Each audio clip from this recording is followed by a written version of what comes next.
Ano ba yung dung dung dung dung zahur? Ano ba yung dung dung dung dung zahur? Ano ba yun? Yung dung dung dung dung dung zahur.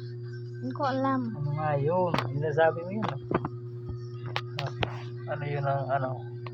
Tralalelo tralala. Ano yun? Ano? Shark. Shark. Tapos yung dung dung dung zahur. Merienda ng kanin pala yan. Nak! Kaya nga pala eh, oh.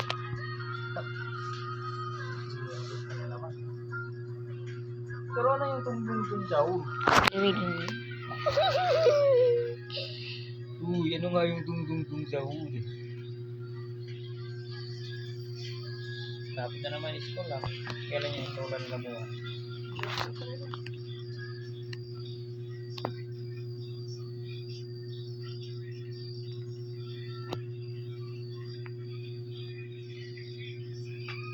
Punta tayong gubat bukas umaga.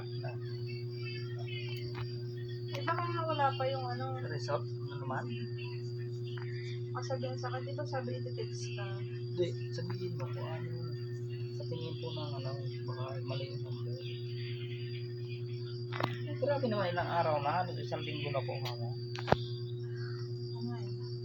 Dati di ba parang Thursday, Wednesday, di ba?